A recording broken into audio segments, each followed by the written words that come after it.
बात अगर कुंभ की करें तो कुंभ में तो लोग स्नान करने आते हैं, आस्था के नाम पर लोग चढ़ावा के लिए आते हैं, श्रद्धा के नाम पर आते हैं, पवित्र नगरी के नाम पे आते हैं और कई तरीके की जो है कपोल कथाएं गंगा से लेकर के बहुत सारी चीज़ें हैं जो उसके लिए लोग यहाँ पर आस्था की डुबकी लगाते आते हैं। हमारे साथ एक युवक है, ये देवरिया के हैं और इन्होंने एक संकल्प लिया है और ये संकल्प इनका इतना दृढ़ निश्चित संकल्प है, इतना बड़ा संकल्प है और एक छोटा संकल्प नहीं है। ये साइकिल यात्रा पे निकले हुए हैं। साइकिल यात्रा मात्र 1-2 किलोमीटर की नहीं है। हम और आप बाज़ार में जाते हैं और लौट के आते हैं तो थक जाते हैं, लेकिन इनका एक जो मुहिम है वो 1, 2, 4, 10, 50 किलोमीटर की नहीं है, 1000 किलोमीटर की नहीं है। ये देखिए तो टोटल इनकी 47,000 किलोमीटर की है। मतलब आप नॉर्मल इसको नहीं कह सकते हैं, एक लंबी यात्रा है। यात्रा किस लिए कि यात्रा सिर्फ शहीद के परिवार के लिए है, शहीद के परिवारों के लिए वो दान देने की बात है, उनके परिवार की मदद के लिए बात है। तो अगर देखा जाए तो ये इनका एक तरीके से देखा जाए तो ट्रस्ट अकाउंट है the Indian heroes. The Indian heroes आज उनके लिए काम कर रहा है, उन शहीद परिवारों के लिए काम कर रहा है कि जो सिर्फ दान के रूप में और 1962 की लड़ाई जो थी, 1962 की लड़ाई में आप सब लोग जानते हो कि उसको किस नज़रिए से देखा जाता है, उनके परिवार में मदद किस लेवल पे मिलता है, ये कहने और समझने की बात है, सुनने की बात है। लेकिन हमारे साथ जो अभिषेक हैं, अभिषेक एक साइकिल यात्रा के जरिए ये निकले हुए हैं उन परिवार की आर्थिक मदद के लिए और इनकी यात्रा अभी शुरुआत हुई है। तो मैं इनसे खुद पूछता हूं कि अभिषेक, आपकी यात्रा तो शुरू हो चुकी है और साइकिल से आप निकले हो। लोग आज के ज़माने में मोटरसाइकिल और कार से निकलते हैं और रहने के लिए आपने पूरी साइकिल को ही अपना आवास बना लिया है और जिस कंडीशन में आप दिख रहे हो, युवा हो, कहाँ से आप प्रेरित हुए? एक्चुअली मैं 18 में सबसे पहले पूरे भारतवासियों को नमन और नमस्ते मेरे तरफ से, और आपको भी बहुत बहुत धन्यवाद, क्योंकि आपके वजह से जनादेश तक मेरी आवाज़ पहुंच रही है। ये जो मैं प्रेरित हुआ इसके प्रति, मैंने एक कहानी लिखी थी, अभी भी है, रेजांगला वीर योद्धाओं का बलिदान। उसको लिखते समय मतलब नॉर्मली लिख रहा था ऐसा कि चलो एक बुक छप जाए मेरी, लेकिन लिखते समय जब आप किरदार लिखते हो या किरदार गढ़ते हो जब आप, तो आप अंदर चले जाते हो। मैं आपको बता दूं कि ये करीब 3.5 महीना में पूरा किया था मैंने, और मैं एक खुद सैनिक बन गया था लिखते समय। मैं उस किताब को लिखते समय रोया भी हूँ, पूरा किरदार में आप? हाँ, रोया भी हूँ, हंसा भी हूँ, और उसके बाद लिखा भी नहीं। पूरा करने के बाद मैंने कहा कि जो पहले ये लिखा, इसके लिए मुझे कुछ करना है, शहीदों के लिए कुछ करना है। क्योंकि जब वो किताब लिख रहा था तो मुझे एक सिक्के का दूसरा हिस्सा भी पता चला। फिलहाल तो पूरा दुनिया, पूरा भारत या हम या आप सब फौजी का एक ही हिस्सा देखते हैं। सपोज दैट पे उदाहरण के तौर पे मैं आपको एक चीज़ बताऊंगा कि यहाँ पे आप खड़े हैं, जो भी इंसान खड़ा है, कैमरा है, तो मैं आँख से देख रहा हूँ तो मेरी आँखें यही देख पा रही हैं कि आप वेल मेंटेन हैं, लेकिन मेरी आँख ये नहीं देख पा रही कि आपके घर पे क्या शिकस्ती चल रही है, क्या कष्ट है, क्या क्लेश है, या आपके दिमाग में क्या है कि मेरा घर कैसे चल रहा है या क्या चीज़। वो चीज़ जब मैं लिखा, जब पढ़ा, तो शहीद सैनिकों के परिवार के बारे में दूसरा पहलू पता चला। मुझे जो खामियां दिखी, उस खामियों को लेके मैं इस यात्रा पे निकला हूं और उसी खामियां को पूरा करने के लिए मैं ये दृढ़ संकल्प लिया हूं, और भाई मर जाऊंगा लेकिन जब तक पूरा ना हो छोड़ूंगा। ये यात्रा आपकी शुरू तो हो चुकी है जी। कहाँ से कहाँ तक आप जाएंगे? ये पूरे भारत का 47,000 किलोमीटर, देवरिया से निकला हूँ पूरा भारत घूम के। जैसे आपको स्टेट बता दे रहा हूँ, उत्तर प्रदेश, उत्तराखंड, हिमाचल, लद्दाख, कश्मीर, पंजाब, दिल्ली, हरियाणा, राजस्थान, गुजरात, महाराष्ट्र, मध्य प्रदेश, गोवा, केरल, कर्नाटक, तमिलनाडु, आंध्र प्रदेश, उड़ीसा, छत्तीसगढ़, उसके बाद ये क्या बोलते हैं, झारखंड, पश्चिम बंगाल, और अगर सही रहा तो बांग्लादेश होते हुए चला जाऊँगा 7 सिस्टर, नहीं तो फिर इधर से मुझे बिहार होके फिर असम होते हुए 2500 किलोमीटर डाउन आइजोल आना पड़ेगा, फिर वहाँ से रिटर्न मुझे जाना पड़ेगा बिहार में। तो ये यात्रा 47,000 किलोमीटर की है, 900 दिन में समाप्त होगी श्रीमान जी। और इस यात्रा का जो उद्देश्य है मैंने आपको बताया, फिर बता रहा हूँ कि ये एक ट्रस्ट अकाउंट है। पूरे भारत को मैं शहीद सैनिकों के परिवार, उनकी महिला, उनकी बेटी, उनकी बहन और उनकी जो पत्नी है, माताएं हैं, पिता हैं, उनके सम्मान के लिए कर रहा हूँ। और ये जो ट्रस्ट अकाउंट है, इसमें 1-1 रुपए के पूरे भारत से योगदान मांग रहा हूँ। वो योगदान, उस योगदान का एक जो लक्ष्य है वो ये है कि वो योगदान बस ट्रस्ट में ही नहीं आएगा, वो एकदम आपका एक दिया हुआ, मतलब आपकी कमाई का एक कतरा है, एक सम्मान है जो उन शहीद सैनिकों के परिवार में जाएगा। जैसा कि अभी एक भाई ने पूछा मुझसे कि 1962 के लिए नहीं, वही सवाल मेरे लिए भी पैदा नहीं, होता कि 1962 क्या था। 1962 ये है कि 1962 हारे हुए की कहानी थी और हारे हुए को कोई सलाम नहीं करता है। इवन उसकी जो मतलब जो उनका वहाँ पे ताकत लगा है, जो दृढ़ संकल्प था, एक एक शहीद का जो एक हिसाब है, जो हाँ बता रहा हूँ कि जो एक एक ने 13 को मारा है, जिनको ठंड का थोड़ा सा भी आभास नहीं है, -24 डिग्री में जाके गले हैं। उस समय भारत की स्थिति पता थी आपको कि 303 राइफल थे जो द्वितीय विश्व युद्ध में उसको डिस्ट्रॉय कर दिया गया था, लेकिन फिर भी उससे लड़े, अपने जान की बाजी लगा के फिर भी दुश्मनों को खदेड़ा। इवन मैं ये कहना चाहता हूँ कि दुश्मन भी सैल्यूट करके गए थे, हेलमेट पे द ब्रेव सोल्जर लिख के चाइनीज गए थे। तो आप ये सोचिए कि उनकी कहानी, उनके सम्मान, उनके बदौलत, आपको मैं बता रहा हूँ, अगर 1962 में चुशुल एयरबेस नहीं बचाया गया होता तो आज आप दोबारा गुलाम होते, वो भी चाइना जैसे देश के। तो इसलिए मैं ये मुद्दा शहीद सैनिकों वाला वहाँ से है।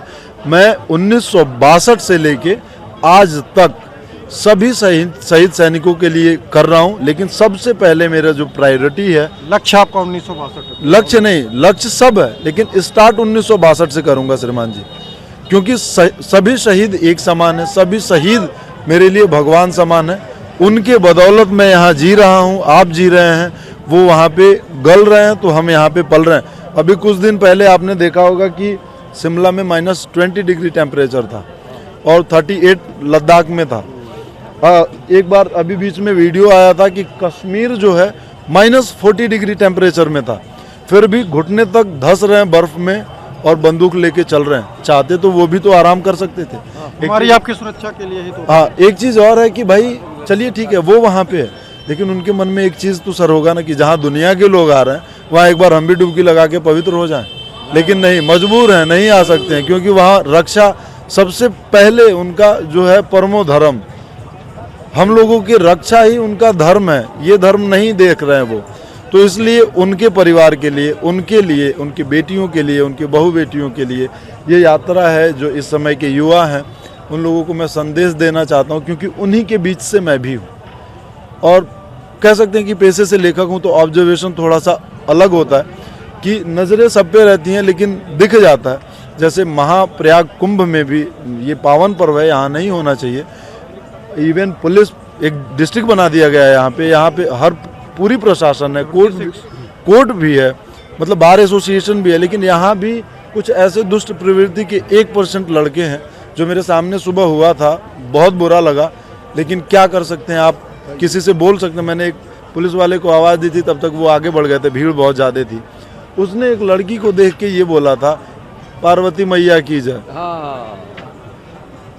मैं समझ रहा हूँ क्योंकि मैं युवा हूँ, वो युवा है, मैं समझ उस लड़की की भावना। जो लड़की सुनी थी, गुस्सा नहीं आया होगा, उसको भी गुस्सा आया होगा ना कि भाई उसकी इज्जत पे आ रही है, लेकिन मजबूर है क्योंकि उसे पता है कि अगर मैं यहाँ उलझ जाऊंगी तो मेरे माता पिता मेरी आज़ादी छीन लेंगे। तो ये युवाओं के सकता हो घर से बिना बताए वही बात। तो यही ये जो युवा हैं, जो जनरेशन है, उनको मैं संदेश देना चाहता हूँ, महिलाओं बेटियों का सम्मान करें आप। और परिवार से ये कहना चाहता हूँ कि आपकी बेटी इस जनरेशन की है तो कमज़ोर मत समझिए। आज से 1857 से पहले नहीं, 1857 के आसपास झांसी की रानी बेटी थी, वो भी लड़ाई लड़ी थी, उनके पास वो भी तलवार उठाई थी। तो भाई जब उस समय में एक बेटी लड़ सकती है क्रांतिकारी बनके, तो इस समय की बेटियां क्यों नहीं लड़ सकती? लेकिन बस ये है कि जो अशिक्षित लोग हैं, दुनिया नहीं देख रहे हैं, वो लोग अपने बेटियों को बंधक बना देते हैं कि नहीं तुम वहाँ। अधिकतर स्कूल से आते समय लड़कियों को लड़के छेड़ देते हैं, लड़कियां जवाब दे देती, चाटा मार देती, कुछ भी कर सकती हैं लड़कियों के पास। इवन मैं ये कहता हूँ कि एक इंसान से, मनुष्य से, पुरुष से ज़्यादा सहन शक्ति एक महिला के अंदर होती है। तो वो चाहती तो कुछ भी कर सकती है, लेकिन उसके अंदर एक मजबूरी है कि अगर मैंने आवाज़ उठाया तो परिवार के द्वारा मेरी आज़ादी छीन ली जाएगी। ये प्रेरणा जो है ये कहाँ तक आगे जाएगी? ये प्रेरणा कहाँ तक आगे जाएगी, ये उम्र भर के लिए, ये जो साइकिल है, मैं ये मेरे माता पिता साथ हैं। साइकिल की पिछली चक्का मैं अपनी माँ को मानता हूँ, अगला चक्का पिता, क्योंकि ताकत जो होती है साइकिल का पिछला चक्का मेरे आगे के चक्के को धक्का दे रही है, मैं आगे बढ़ रहा हूँ, तो वो मेरी माँ है जिनसे हिम्मत मिला। मेरे पिता विचार हैं, जो आगे का चक्का हैंडल जिधर घुमाऊंगा यात्रा उधर जाएगा, तो माता पिता का विचार और अपना ये चीज़ लेके आगे बढ़ रहा हूँ। ठहराव आपका जो कहीं प्रायोजित होता है कि कहीं भी आप नहीं, ठहराव कहीं जगह देख के रुकता हूँ। जैसे महाकुंभ में मुझे दिक्कत हो रहा है और दिक्कत होने वाला भी है, लेकिन इसका ये मतलब नहीं कि छोड़ के भाग जाऊँगा। जैसे रुकने में समस्या है, और यहाँ पे जो फ्रेश होने का है वो है। खाने के लिए शिकस्ती ये है कि मुझे मांग के ही खाना है, किसी के दुकान पे नहीं खाना है या किसी के साथ जाके दुकान पे नहीं खाना। आप घर से रोटी लेके आए तो मैं आपसे मांग के खा लूँगा, नहीं खाऊंगा तो कल्पवास, और बस आगे बढ़ते रहिए। नहीं तो फिर जब आप रास्ते में चलते होंगे तो कैसे खाना? रास्ते में मांग के खाता हूँ। जैसे घर है, कोई घर पे गया, रुक गया, घर पे प्रॉपरली घर पे रुक गया, जाके माता 2 रोटी दे दो, बासी तिरासी कुछ भी दे दो, खा के आगे बढ़ते रहिए। ज़रूरी नहीं है कि आप RO वाटर पिए या ताज़ा खाना खाए तभी मजबूत रहें। आप सुबह उठिए, सुबह चलिए, प्रकृति से बड़ा कोई दवा नहीं, कुछ भी खाइए, सब आपका बॉडी ऑब्जर्व कर लेगा। इतना इकोसिस्टम बना है आपके बॉडी में, तो खाते रहिए, ताकत लेते रहिए, चलते रहिए। सबसे बड़ी ताकत है आप लोगों का साथ, लोगों का साथ, यही सबसे बड़ा। यार ये तुम आपकी हिम्मत का दाज देना पड़ेगा आपसे एक, लेकिन सबसे बड़ी हिम्मत आपके साथ जनता है। हाँ। जो 1 रुपए की दान तो ठीक है, लेकिन दान के साथ आपके रहने और खाने से लेकर के आपका जो हौसला अफजाई करते रही है। जी जी, तो ये तो संकल्प ठीक है, हमारा भी आपके साथ है सर, धन्यवाद। लेकिन आप जो है इस तरीके से इस उम्र में और इस जोश के साथ निकले हैं, तो क्या आप ये सोचते हैं कि सुबह निकला हूँ तो शाम को कहाँ पहुँचूंगा? और मेरा हर दिन आखिरी होता है सर, सच बताऊं तो हर दिन आखिरी। मैं आज चल रहा हूं, मुझे ये मानता हूं मैं प्रेजेंट में जीता हूं, भविष्य देखता नहीं हूं और पास्ट की सोचता नहीं हूं। मैं आज हूं, मुझे नहीं पता, साइकिल चला रहा हूं, अभी आगे हार्ट अटैक आ जाए, गिर जाऊंगा, मर जाऊंगा, बात खत्म। लेकिन जब तक हूं तब तक तो रहूंगा, जब तक सांस है तब तक ये लक्ष्य है। एक दिन में कितने किलोमीटर का? एक दिन में कम से कम 100 किलोमीटर। 100 किलोमीटर? हाँ, कम से कम 100 किलोमीटर। युवा हो, किसान बेटे के हो तुम, परिवार से तुम्हारा। इवन मैं आपको ये बता दूं कि लखनऊ से मैं चला था तो ऊंचाहार रुका, और ऊंचाहार से चला तो ये मेरा गियर वायर है, जो गियर की साइकिल है उसका गियर वायर टूटने के बाद वो नॉर्मल साइकिल से भी जाम चलती है। बहुत तकलीफ। ऊंचाहार से चला, ये करीब 2 से 2.5 कुंटल का वजन है टोटल। इस पे रहने का, गर्म ठंडा, 3 साल का पूरा सामान है, कपड़े का। हाँ, खाना वाना तो मैं बाहर से ही ले लेता हूँ, मतलब लोगों से मांग के खा लेता हूँ, तो बाकी ऐसे चल रहे। तो ये समझिए कि 2.5 कुंटल वजन लेके, ये 2.5 कुंटल करीब जब मैं आ रहा था तो 10 कुंटल के बराबर चल रहे थे सर, क्योंकि लिगामेंट प्रॉब्लम हो गया था मुझे ऊंचाहार से जैसे आगे हुआ। तो लिगामेंट प्रॉब्लम होने के बाद भी ये डर था कि शायद न पहुँचूँ। गंगा माँ से आराधना किया, दवा मिल गया, खाया पिया, और देखिए आज आपके सामने 9 बजे में पहुँच गया था यहाँ पे। आपको दवा भी लेके आप चलते हैं कि दवा मेरे पास मेडिकल किट है, लेकिन मुझे ये नहीं पता था कि लिगामेंट प्रॉब्लम होगा। मुझे लिगामेंट हुआ, भाई ने दवा दे दिया, वो दवा है, अभी 5 गोली है, बाकी मैं कैरी कर लूँगा मेडिकल से, क्योंकि लिगामेंट की प्रॉब्लम आ सकती है। यहाँ कुंभ में मेडिकल कैंप है, अगर आप वहाँ से सहयोग ले सकते हो। एक्चुअली सर, नहीं सर, ले सकता हूँ, लेकिन मुद्दा ये है कि मेरे पास साइकिल है, और इस साइकिल की वजह से मैं मतलब बहुत सारी चीज़ों से बाध्य हूँ। जैसे वजन बढ़ जाए और बहुत सारे वजन नहीं, लघु शंका जाना है तो मैं साइकिल ऐसे छोड़ के जा नहीं सकता, ऐवी नहीं छोड़ सकता। प्रशासन भी कह रही कि अपनी सुरक्षा स्वयं करे, अपने सम्मान की सुरक्षा स्वयं करे, ये डर है सर। तो साइकिल लेके मतलब बहुत कदाचित किसी इंसान के पास रुक रहा हूँ, देख के ये तो हो जाता है कि भाई ये उस काबिल है, रुक के भैया वेट कर लीजिए बस 2 मिनट, वो देख ले रहे हैं, फिर मैं जाके अपना कर ले रहा हूँ, फ्रेश होके आ जा रहा हूँ, यही सारी चीज़ें। क्या पुलिस सहयोग नहीं कर रही है इस मामले में? और एक्चुअली पुलिस, मैं बदनाम नहीं करूँगा, मैंने पुलिस से कहा नहीं सर, क्योंकि वो खुद ही परेशान है। अभी मैं रख देता हूँ तो एक जिम्मेदारी और है, ये पूरे प्रयाग को देख रहे हैं, प्रयाग के लोगों को सुरक्षित रखें, ये मेरे लिए बहुत है, मैं अपना एडजस्ट कर लूँगा, कोई दिक्कत नहीं। इवन लखनऊ के IGP SSB IGP Vikram Sanjay ji, मतलब बहुत अच्छे आदमी, उन्होंने अपना पर्सनली नंबर दिया मुझे, मुझसे बात भी की। उन्होंने ये कहा, अभिषेक ऑल ओवर इंडिया में SSB कैंप जाओ, साइकिल खड़ी करना, जितने दिन रुकना है रुक, सो, खा, ऐश कर, और उसके बाद आगे बढ़। मैंने कहा ठीक है सर, यहाँ भी एसएसबी कैंप है, लेकिन ज़रूरी नहीं है, मुझे आराम चाहिए ही नहीं। नहीं, अब से एक आराम की बात नहीं है, आप एक लक्ष्य लेके चल रहे हैं, ये लक्ष्य ही पूरा करना है। तो उस लक्ष्य के तहत अपना स्वास्थ्य का ध्यान रखना बहुत तो जरूरी ये 3 साल से मैं अपने अपने मानसिकता को बड़ा दृढ़ और मजबूत बना रखा हूँ। है। ये हौसला जो आपको दिया गया एसएसबी कैंप का, वो बुरा नहीं है। बुरा नहीं है, लेकिन ये चीज़ें है कि जैसे आप जब किसी कंफर्ट जोन में चले जाते हो ना, उसकी आदत लग जाती है। नहीं, अब से कि ये आदत सर, नहीं है। मैं बता रहा हूँ, मैं थिएटर आर्टिस्ट हूँ और मैंने ये चीज़ें बड़ा अनुभव किया दिल्ली में रह के। अभी जो चीज़ है, ठंड जितनी लग रही है, मेरी बॉडी ने ऑब्जर्व किया उतना ठंड, एडजस्ट कर जाऊंगा। लेकिन अभी कहीं मुझे ब्लोअर मिल जाए और वहाँ से अचानक निकलूंगा तो इतना जो ठंड इस समय चल रहा है, यही मुझे कपकपा देगा। और ये अकेले रुकना, टेंट लगा के रुकना एक ताकत है अंदर से। आप मतलब ये समझिए कि पिलर बन रहा है खुद को। हजारों परिवार का एक आप एक तरीके से मारिए तो आप गिलहरी प्रयास जिसे कहते हैं, हाँ वही है। वो आप कर रहे हो। बदलाव तो लेकिन है आपकी सुरक्षा बहुत जरूरी है यार उन परिवारों के लिए। जी, जरूर। अपनी सुरक्षा को ध्यान में रखते हुए थोड़ा सा स्वास्थ्य, सारा चीज़ है, अपनी सुरक्षा मैं कर रहा हूँ।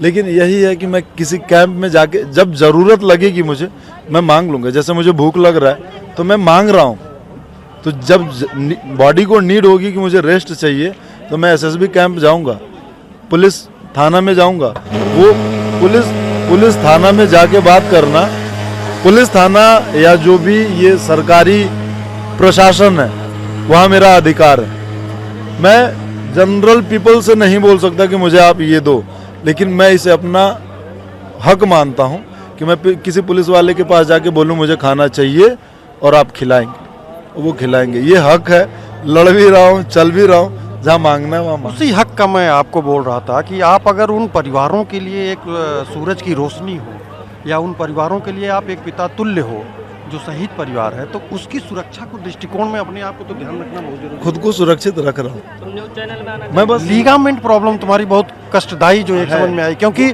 अभी आप कंटिन्यू साइकिल चलाओगे, हाँ, और आगे भी आपको चलाना है, आप माइनस टेम्परेचर में भी जाओगे, तो इन सारी चीज़ों को ध्यान में रखते हुए आप थोड़ा सा उन परिवारों को भी ध्यान में रखिए। एक दृढ़ संकल्प आपने बहुत बड़ा लिया है।